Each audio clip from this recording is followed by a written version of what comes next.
악기상은 무조건 상승기류랑 관련이 있고 안 좋은 기상 현상이니까. 그리고 악기상의 여러 가지 예시들을 에피소드 형식으로 배우는데 그 중에 수능 평가원에 나왔던 게 외우, 우박, 황사야. 그래서 이 두 개는 수능이고 요거는 평가원 이렇게 나왔었어. 그래서 주요 내용도 종합 일단 알려줄게.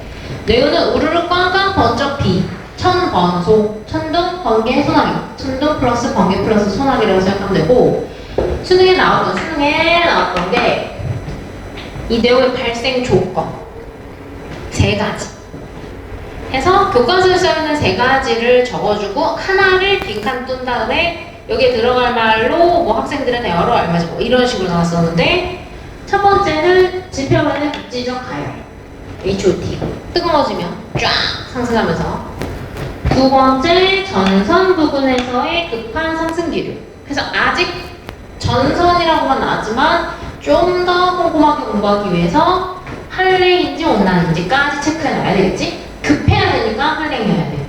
온난은 부드럽게 가니까 이렇게 급격한 상승 기류가 생기진 않거든. 세 번째가 이제 비워주고 나왔었던 거야.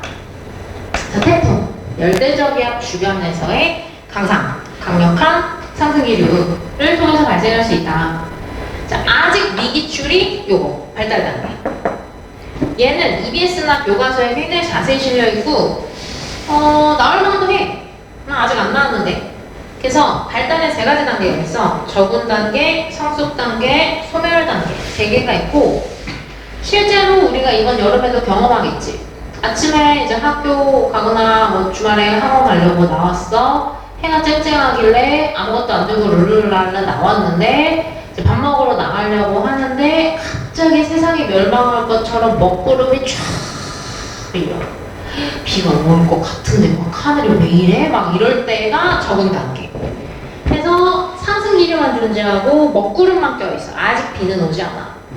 근데 이제 밥 먹다 보면은 막 비가 막 미친듯이 쏟아질 때 있지. 그때가 이제 성숙 단계. 그래서 이거는 그냥 나가면 비 맞은 생쥐꼴 되겠네. 그래서 밥 좀 더 민기적 먹거나 아니면 옆에 아트박스나 올리브영 들어가서 잠깐 쇼핑하고 있을 때 한 20-30분 있으면 약간 소강 상태 접어들어. 약하게.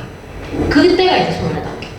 그래서 세 개의 단계에서 기류랑 날씨 두 개 체크하면 돼. 그래서 되게 쉬워. 상승 기류 only, 상하 함께, 하강 기류 이렇게. 그리고 여기는 아직 기상현상 없이 먹구름만.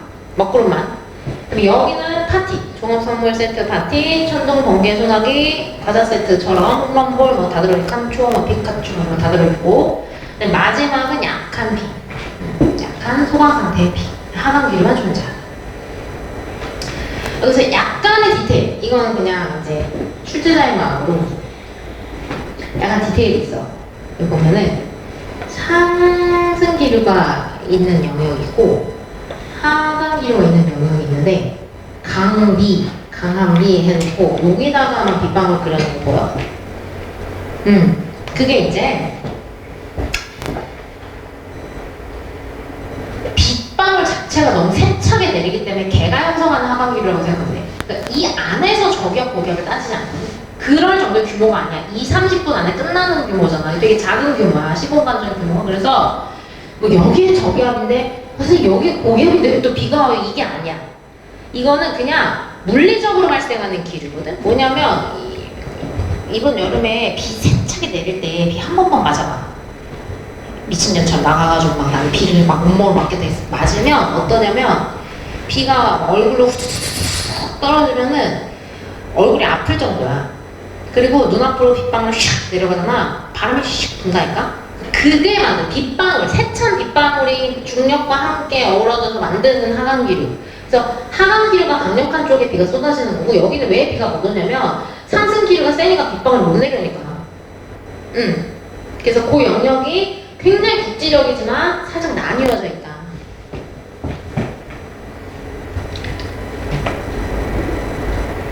그런 거 놔둘 수 있어. 근데 이 중간 성숙 단계 상승기류, 하강기류가 공존하다 보니까 이때 이제 우박이 함께 발생할 수가 있어. 왜냐면 우박은 반드시 상승 하강 기류가 함께 필요하거든. 그래서 이 우박이 발생하는 구름의 그림을 보면 일단 핫도그야. 수직적으로 굉장히 두꺼운 저근형 구름이고 수직적으로 두껍다 보니까 영역별로 온도가 달라지고 위로 올라갈수록 온도가 하강해. 그래서 이 영상인 구간과 영하 40도 이하로 떨어지는 구간은 물방울만 존재하고 빙정, 얼음만 존재. 얼음 빙자에 결정할 때 정자야. 근데 문제는 여기야. 0도에서 영하 40도 사이의 영역은 얼음과 빙정과 관행강 물방울이 공존해. 자, 평가원에 나왔던 용어가 이거야. 관행강 물방울. 그때 좀 당황했어. 그러니까 수능이 아니라 평가원 모의고사였기 때문에 가능했던 선지가 아닐까 싶은데 아이들이 왜 당황했냐면 교과서의 절반은 관행강 물방울이라는 용어가 적혀있고 이렇게 절반은 안 적혀있어. 애들이 너무 깜짝 놀라고 어려워할까봐 차가운 물방울이라고 적혀있어. 근데 같은 말이지. 과하게 냉각됐지만 얼지 않은 물방울이잖아. 그러니까 약간 용어의 차이인 건데 그 용어를 그냥 내버렸으니까 우리는 이제 알아야 한다는 거고 여기서 이제 퀴즈. 관행강 물방울이 성장하여 빙정이 관행강 물방울이 성장하여 우박이 된다. OX.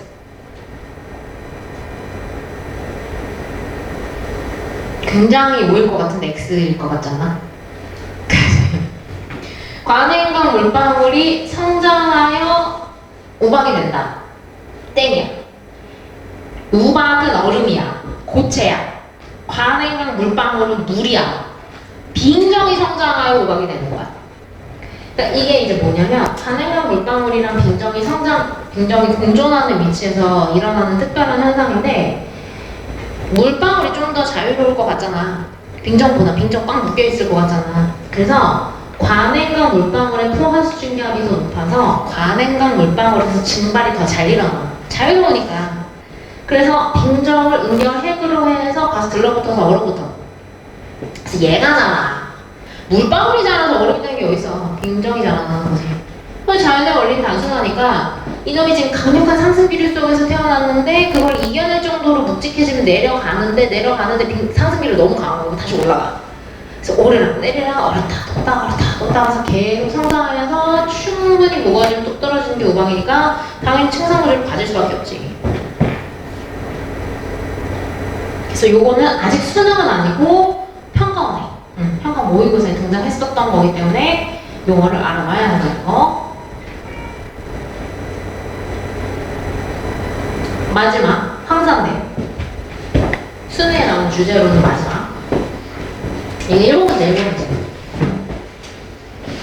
황산은 미국에도 있고 뭐 호주에도 있고 다 있는데 우리나라 황사에만 관심이 많고 특히 이제 우리가 황사가 조금 억울한 감이 없지 않아 있는 이유는 미국이나 호주나 다 자국에 황사의 발원지가 있어. 다 사막이 자기네 나라에 있어서 거기서 날라오는 거 억울하진 않은데 우리는 자꾸 옆 나라에서 황사가 날라오는 거 억울한 거고 중국의 황사의 발원지는 사막이야. 사막. 근데 사막에 굉장히 뜨거운 햇빛이 비칠 때 사막이 뜨겁게 가열됐을 때 사막이 핫해졌을 때 사막에 상승기류가 쫙 생기겠지. 자, 근데 이때 비 올 정도의 뭐 저기압 또는 비가 동반되는 저기압 또는 상승기류는 아니야.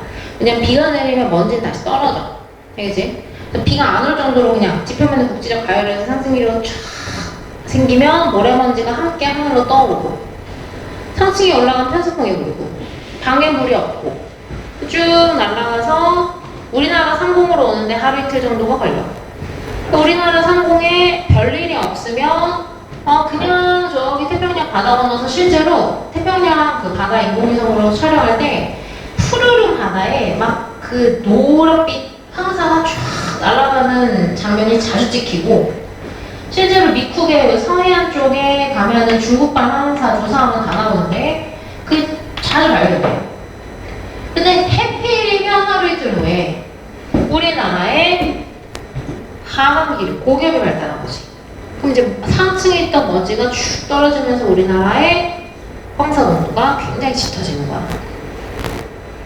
그래서 선생님이 라디오 듣는데 그 라디오의 코너 중에 코너 속의 코너 뭐 이런 거에서 그날 하루에 우리나라의 여러 가지 일들, 그래서 뭐 날씨가 어떻니, 뭐가 어떻니, 무슨 사건이 벌어졌니, 스캔들이 뭐가 났니 이런 걸 차례대로 설명해 주는데, 근데 이제 황사가 되게 심한 날이었어. 그래서 이제 이렇게 호스트가 오늘 뭐 호흡기 질환자들은 유의하셔야겠습니다. 우리나라 오늘 황사가 굉장히 심하다고 합니다. 옆에 이제 게스트가 한 명 있었거든. 그래요, 조심하셔야겠네요. 근데 이제 다음 에피소드로 넘어가려는데 갑자기 이제 게스트가 애드리브를 했는지.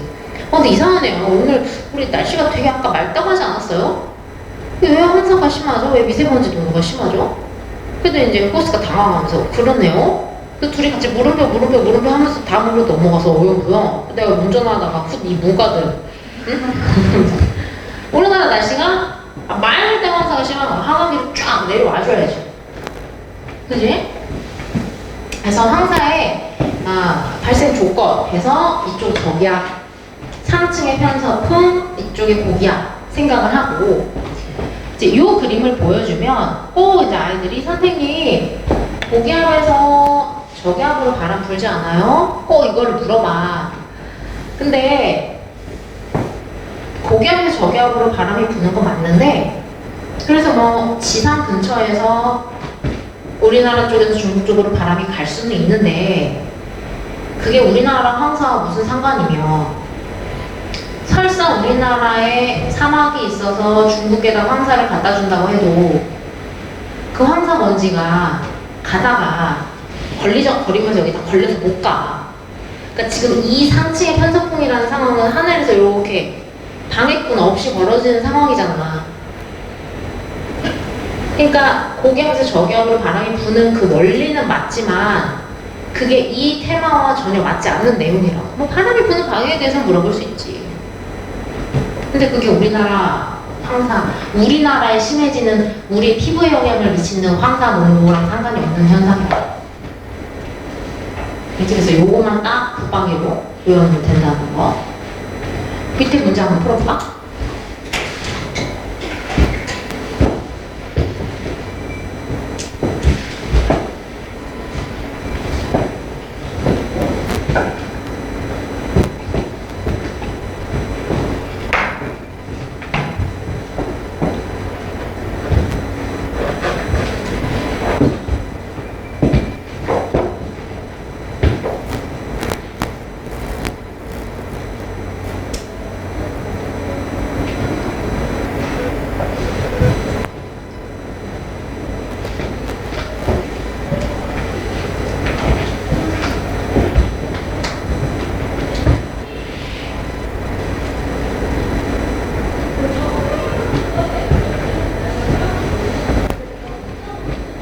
이게 막 수능이다. 어때? 아름답지? 바로 맞추지? 오늘 몇 점이야? 오늘 6.8점, 8점 올렸다 오늘. 됐어. 자, 이제 나머지 이제 기타 악기상이 있는데 우리나라에 큰 이슈들이 되기 때문에 언젠가 한 번쯤은 또 등장할 만도 해. 이제 뇌우랑 황사를 아주 울고먹었기 때문에 뭐 정답률도 높고 그냥 주는 문제라서 일단 집중호우랑 폭설은 같이 공부하면 돼. 그러니까 여름이면 집중호우, 그 똑같은 현상이 겨울에 벌어지면 폭설인 건데 이제 그냥 호우랑은 좀 다르지. 그러니까 그냥 호우는 그냥 비인데 국지성, 집중이 붙으면 시공간적인 제약, 한계 안에서 비가 집중적으로 쏟아지는 거야. 1시간에 30mm 이상, 하루에 80mm 이상, 하루에 영 강수량의 10% 이상의 비가 굉장히 국지적인 곳에 미친 듯이 쏟아질 때. 그래서 목동 괜찮았나? 니네 이거 기억나? 우리 너네도 헤엄쳐 왔니 혹시? 우리 애들 이거 좀 덜한 됐을 때 사진인데 막 엄마가 갑자기 막 전화가 은영아 너 괜찮니? 그 지금 뉴스에 막 저기 대치동이나 잠겼는데? 그래서 학원은 약간 이렇게 지대가 높은 데 있거든. 오르막에 있거든? 그래서 이렇게 보니까 저기 대치역 쪽에 물이 여기까지 차가지고 애들이 가방을 여기다 메고 막 우산을 쓰지도 못하고 막 헤엄쳐서 막 가는 거라. 그러니까 이제 이런 게 우리나라에 좀 큰 이슈가 된다는 거지. 근데 우리나라는 이렇게 될 수밖에 없었거든. 왜냐면 기상이변 때문에, 지구온난화 때문에 굉장히 뭔가 불균형이 심해졌거든. 그래서 가뭄이 드는 지역은 미친 듯이 가물어. 근데 결국에는 매스 밸런스라고 했잖아. 결국엔 그쪽에 수증기가 없다는 거, 어디로는 그 수준이 떨어져야 되는데 우리나라가 그 사이에 지금 길목이 있어. 왜냐면 엄청 큰 대륙이랑 바다 사이잖아. 근데 이제 우리나라는 이런 문제가 굉장히 이제 심각하다는 거지. 그래서 이제 이런 류의 어떤 기상 현상이 관찰이 된다라고 하면 순위 내는 거지. 그치? 그다음에 이제 두 번째, 우리나라는 또 산이 많아. 이제 산맥에 의한 집중호, 국지성호 같은 것도 있어. 근데 이제 이거는 선생님이 언제 경험하는 거냐면 강남대성에 의대관이라는 곳이 있거든. 의대관은 이제 이천에 있어. 저기 지방에 있어. 근데 그 이천을 가려면 터널을 2개를 지나가야 되거든. 근데 이제 막 경부고속도로 타고 이제 쭉쭉쭉 이제 영동고속도로 타고 쭉쭉쭉 이제 가서 터널을 이제 쭉 지나는데 이 전까지는 룰루랄라 막 해가 쨍쨍했어. 근데 이제 터널을 탁 나가면 근데 나니야 문대기 뭐 그런 거 맞냐? 그게 장롱 문 탁 열면 갑자기 다른 세상이 펼쳐지는 것처럼 막 미친듯이 비가 쏟아져. 막 미친듯이 비가 쏟아지다가 이 터널 2개 지나야 돼. 하나 더 지나면 다시 쨍쨍해. 그래서 차들이 다들 어리둥절해가지고 이제 가는 거지. 니네 차들 뒤에도 표정 있는 거야. 화난 차는 막 그냥 나 화났어 그러면서 뒤에 초보 나 부끄러워 이러고 있어. 근데 다들 막 어리둥절 하면서 이제 막 간단 말이야. 근데 이게 왜 그러냐면 여기 산이 있잖아. 국지적인 가열이 되면 상승기류가 처음에는 그 국지적 가열이 여기서 생겨. 근데 여기 산이 높으니까 산을 따라 쭉 상승하다가 일정 정도 상승하게 되면 이제 자발적으로 상승하게 되는 구간이 나타나면서 이쪽에다가 이제 비를 다 뿌리는 거야. 그 우리나라도 산맥이 많아가지고 이런 현상이 잘 나타나고 그게 이제 겨울철이 되면은 이런 느낌인 건데 이쪽에 태백산이 딱 등어리 쫙 있잖아.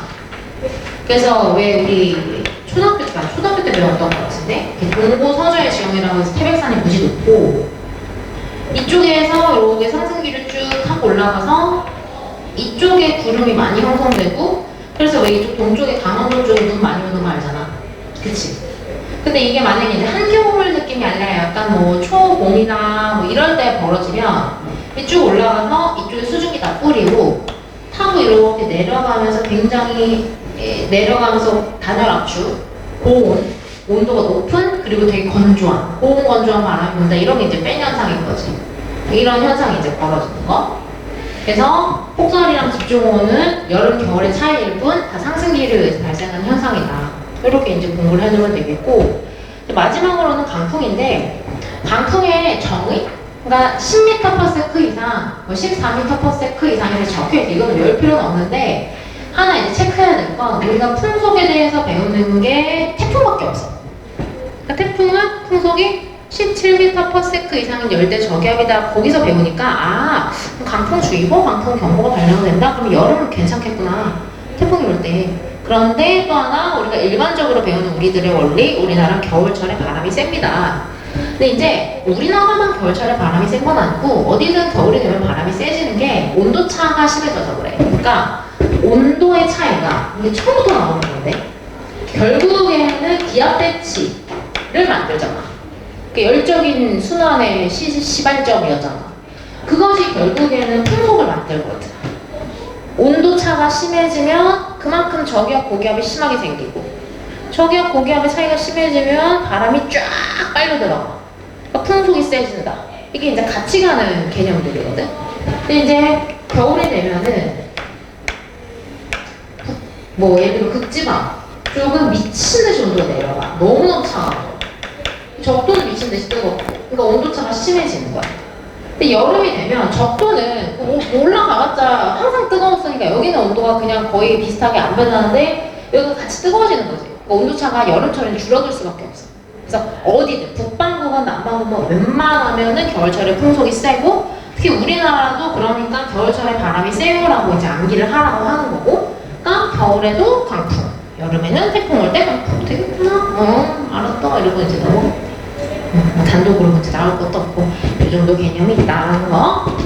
그래서 오케이 여기까지 합시다. 고생했습니다.